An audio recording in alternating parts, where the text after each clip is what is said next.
নমস্কার বন্ধুরা, সকলে কেমন আছো? আরও একটা ভিডিওতে তোমাদের স্বাগত জানাই। তো এখন না চায়নাতে নিউ ইয়ার শুরু হচ্ছে, মানে এখন ফেব্রুয়ারি মাস চলছে। আর চাইনিজ ক্যালেন্ডার হিসাবে ফেব্রুয়ারি মাসের 16 তারিখ থেকে নতুন বছর বা লুনার মান্থ শুরু হচ্ছে। তো এই জন্য না এখানে আহ, বছর শুরু করে হলো একটু অন্যরকমভাবে।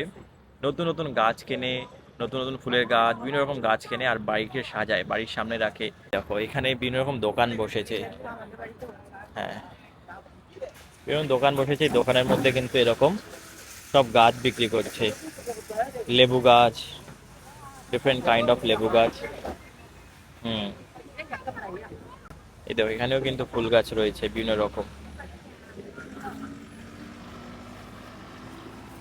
তো চীনে না প্রতি বছর যে ফুল কেনা হয় না, এই ফুলটা কেনার মূল উদ্দেশ্য হলো কি, মানে সৌন্দর্য আনা আর সৌভাগ্যকে আনা। মানে এরা মনে করে যখন ফুল কেনে না তখন সৌন্দর্য আর সৌভাগ্য না ঘরের মধ্যে আসে। সেজন্য বিভিন্ন ধরনের ফুল কেনে, যেমন আপেল ফুল বা প্লাম ব্লসম যেগুলো বলে, তারপরে নর্সিসাস ফুল, এরকম। এছাড়াও গোলাপ ফুল থেকে শুরু করে যত ধরনের ফুল গাছ হয় না, সব তারা কিন্তু বাড়িতে নিয়ে যায় বাড়ির সৌন্দর্য বাড়ানোর জন্য, বাড়িতে সৌভাগ্য আনার জন্য তারা ফুল কেনে। রাস্তা এদিকে ধরো, বড় রাস্তা, এদিকেও রাস্তা আছে। রাস্তা এখান থেকে শুরু করে একদম যতটা চোখ যাচ্ছে ওদিকে পুরো ততটাই কিন্তু এরকম ফুলের ফুলের গাছ লাগিয়ে রেখেছে, মানে ফুল বিক্রি করছে সব নতুন বছরের জন্য। নতুন বছর শেষ হয়ে যাবে, তারপর আবার সব যেখান থেকে এসে তারা সেখানে চলে যাবে।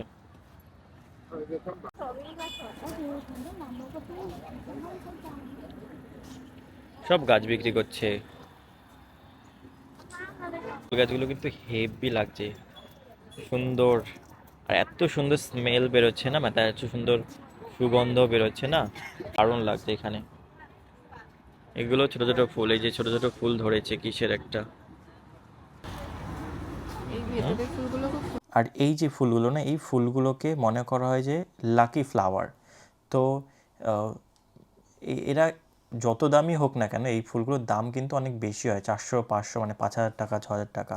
তো এনারা মনে করে যে যখন এই গাছটা কেনে তখন ওই গাছের সাথেই তারা একটা, আমরা যেমন মানুষ করি না, মানত করি, তারপরে যে বলি ঠাকুর যেন আমাদেরকে এইটা দাও, তো ওই গাছের সামনে দাঁড়িয়ে ওই কেনার সময় তখন ওই হিসাবে নেয় যাতে আমার এই মনোকামনাটা পূরণ হয়।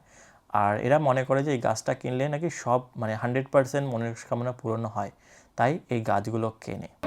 যেমন এই গাছটার দাম রয়েছিল 428 মানে 5,000 টাকা মতো। এটা হলো 388, মানে 4,000 4,500 মতো। এরকম এক একটা গাছে একটা দাম লেখা রয়েছে। এইটা 10,000 টাকার কাছাকাছি হয়ে যাবে। এখানে গোলাপ ফুল গাছ বিক্রি করছে, দেখো কত সুন্দর বিভিন্ন টাইপের গোলাপ।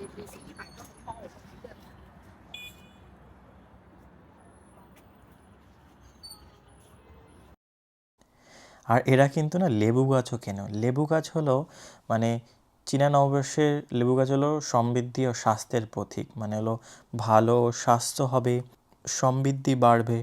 এটা একটা একটা মানে মজার সাথেও একটা কাহিনী আছে যে এই লেবু গাছগুলোর ফলগুলো, মানে লেবু ফলগুলো দেখতে কিন্তু অনেকটা ওই হলুদ রঙের হয়, উজ্জ্বল হলুদ বা বলতে পারো। তো এগুলোকে না দেখুন সোনার মতো দেখতে হয়। তো সোনার মতো দেখতে হওয়ার কারণ মনে করে এরা হলো একটা ধন সম্পদের প্রতীক হিসাবে এটা মানে। তাই এরা বাড়িতে এই লেবু গাছ নিয়ে যায়, তাহলে কি হবে যে প্রতি বছর তাদের ধন সম্পত্তি বৃদ্ধি পাবে, এইরকম মনোভাব রয়েছে। তো খুব একটা ভালো ইন্টারেস্টিং জিনিস। আর এর সাথে কি বাড়িটা দেখতেও সুন্দর লাগে, তারপরে লেবু গাছের একটা সুন্দর গন্ধও আছে, সেজন্যও বাড়িতে নিয়ে যায়। দেখো কত সুন্দর করে সাজিয়েছে।这个一个多少钱？这个这个啊，呀，这个980，九980，980。你里面 OK。便宜一点的。ও这个大的就贵一点。ওকে ওকে। তো এইটার দাম বলছে যে অলমোস্ট 980 RMB। 980 মানে হলো 10,000 টাকার মতো, ইন্ডিয়ান টাকা 11,000 টাকা মতো। হুম, দেখো এই গাছটা কত বড়, পুরো বড় লেবু গাছ। এখানেও চন্দ্রমল্লিকা, দারুণ লাগছে। ফুল গাছ মানে হলো একটা সৌন্দর্যের বিষয়। তো আমরা না আর কদিন পরে বাড়ি যাব। আমরা বাড়ি যাব হলো ও মার্চের 1 তারিখে। সেই জন্য আমরা এখন আর এগুলো কিনছি না, কিনলে এখন 1 মাসের জন্য বাড়ি যাবো, গাছগুলো মরে যাবে। সেই জন্য চাই না যে গাছগুলো ক্ষতি হোক, তাই আমরা আর এগুলো কিনছি না, পরে কিনে গা। পুরো সব লেবু গাছ, লেবু গাছ, এই পাশে পুরো লেবু গাছের। ওই পাশে ছিল হলো ফুলের বাগান, সব ফুল ছিল ওই পাশে বেশিরভাগ, এই পাশে অল্প একটু ফুল, আর হলো এদিকে সব লেবু লেবু লেবু লেবু লেবু লেবু। কত সুন্দর করে সাজিয়েছে, ভালোই দাম আছে। রাস্তার ওই পাশেও এরকম পুরো দোকান বসেছে, পুরো একদম লম্বা করে, এদিকে পুরো অতটা এরকম লম্বা করে দোকান বসেছে। রাস্তার এই পাশেও কিন্তু রয়েছে 88 RMB। 要吗？ ওমান খান, 看 ইয়া এই দেখো নতুন নতুন কিন্তু 印度的， তোয়া তোয়া তোয়া, এই দেখো নতুন বছরে এরকম এইগুলো। ঠিক আছে সামাদ যে তাং লং। 就是我们中国过年的红火的这种。 ওকে ওকে ওকে, এগুলোকে তাং লং বলা হয়। এই তাং লং মানে হলো বাড়ির সামনে ঝুলিয়ে রাখে, আমাদের এখানে কদম ফুল যেরকম বললাম ঠিক সেরকম গাছের মধ্যেও রেখেছে, মানে এগুলো একটু শুভ মানা হয়, ভালো ভালো মানা হয়, সেই জন্য দেখো সব গাছের মধ্যে কিন্তু এরকম লাগিয়ে রেখেছে। এই দেখো এই দোকানে কিন্তু অনেক লাল ধরনের কাগজ, ঘর সাজানোর জিনিসপত্র রয়েছে। এগুলো অ্যাকচুয়ালি কি, চায়নাতে না লাল রঙকে মানে চীনা সংস্কৃতির মানে একটা ভালো ইচ্ছা, শক্তি আর আবার সেই সৌভাগ্যের প্রতীক মনে করা হয়। লাল জিনিসটাকে খুব পজিটিভভাবে নেওয়া হয়, তাই সবার ঘরের বাড়ির সামনে বা ঘরে মানে এই দেওয়ালের মধ্যে এরকম লাল ধরনের কাগজগুলো লাগায়, ফিতা বাঁধায়, লণ্ঠন এগুলো লাগায়। তাহলে এগুলো কী হয় যে প্রতি বছর ওরা মনে করে যে এর মাধ্যমে তারা শুভ কামনা করে সব কিছুর জন্য, তারপর আরও বিশ্বাস বাড়ে তাদের মধ্যে, এরকম ভাবনা চিন্তা রয়েছে।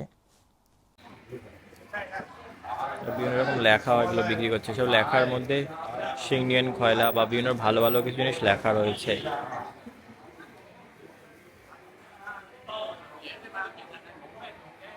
এগুলো বাড়ির দেওয়ালে সব ঝুলিয়ে রাখবে এগুলো। তোমাদের সোসাইটির সামনেও কিন্তু রেখেছে। এছাড়া আমাদের সোসাইটির পুরো রোডটার মধ্যে দেখো নতুন করে ল্যাংটংগুলো লাগাচ্ছে। ল্যাংটংগুলো সেই হ্যারিকেনের মতো, এটা হলো চায়নার কালচার। এই দেখো এখন লাগাচ্ছে, কারণ 2 দিন পরেই সব নিউ ইয়ার শুরু হয়ে যাবে, সেই জন্য পুরো সোসাইটিতে এরকম ল্যাংটন লাগাচ্ছে, কত সুন্দর লাগছে। আর আরও একটা ইন্টারেস্টিং জিনিস কি, মানে এখন তো নিউ ইয়ার শুরু হচ্ছে, তো আজকে হলো 13 তারিখ, আমি আজকে এসেছি, তো 16 তারিখের পরে নতুন বছর শুরু হচ্ছে 16 তারিখ থেকে। তো সেই জন্য না এই যত লেবু গাছ, ফুল গাছ যা বিক্রি হওয়ার হবে, আর যেগুলো বিক্রি হবে না সেগুলো কিন্তু সব ফেলে দেবে, মানে সেগুলো তার জানি না কীভাবে, হয়তো ভালো না সেই জন্য বিক্রি হয়নি, তাই এগুলো না সব ফেলে দেয়। এই দেখো এরকম সবাই, মানে মন খারাপ লাগছে কিন্তু এরকমভাবে ফেলে দেয় সব।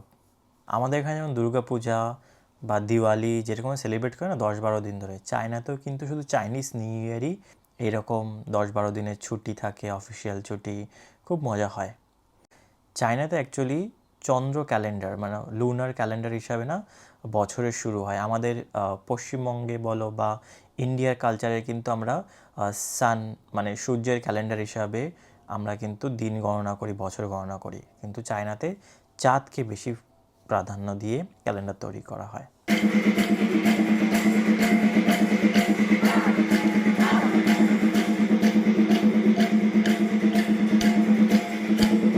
তো ভিডিওটা ভালো লেগে থাকলে সকলে একটা লাইক করো, কমেন্ট করো আর সাবস্ক্রাইব করতে কিন্তু ভুলো না। সিংনিয়ান খয়লা, হ্যাপি নিউ ইয়ার।